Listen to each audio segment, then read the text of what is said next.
Hello, everyone. It's Thursday, March 26th, and welcome to our daily Pearson Clinical Assessment video newscast. My name is Tina Eichstedt, speech-language pathologist and senior product manager from Washington State.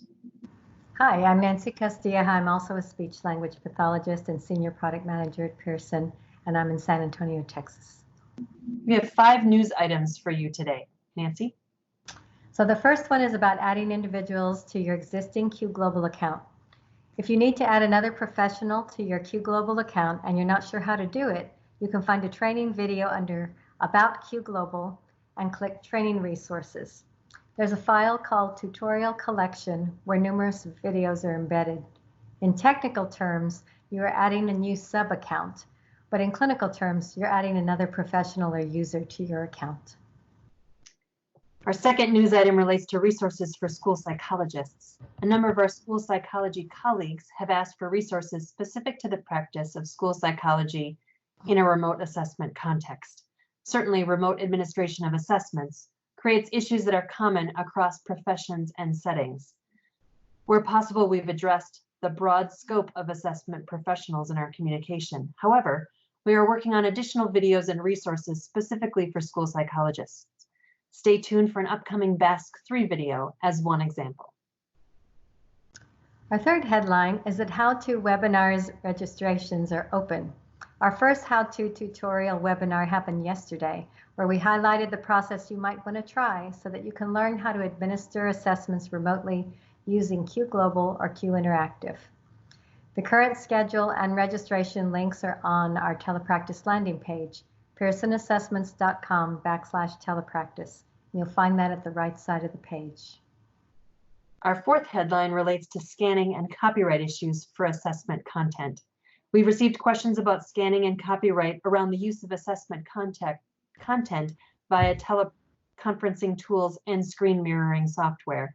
We want to support the use of our digital assessments. So with this in mind, we've posted a No Objection letter that grants permission for screen sharing our digital content in support of telepractice and remote administration during this time. Please visit our telepractice landing page to learn more and download the letter if it is useful for you. Please let us know if you have other questions on this topic.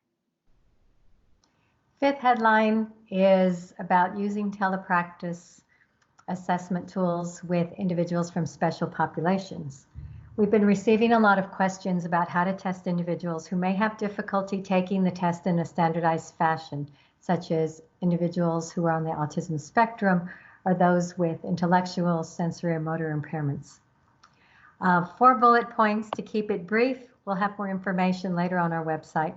But bullet 1, before you conduct a remote test administration with an examinee, you need to determine if telepractice is an appropriate means of assessing that person.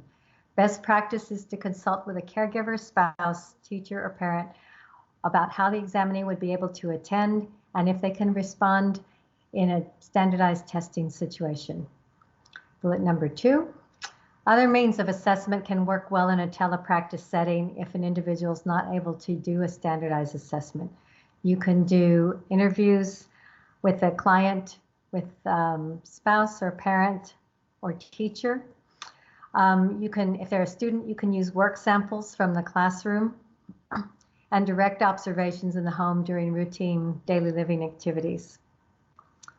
And bullet point number 3, know that being on the autism spectrum or having an intellectual, sensory, or motor disability does not automatically mean that the examiner cannot participate in a standardized test situation via telepractice.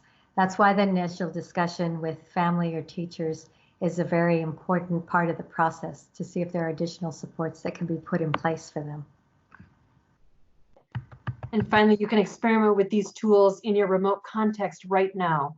Your local, state, federal, and professional guidelines still apply, of course. That's the headlines of the day. Thanks for listening and see you next time.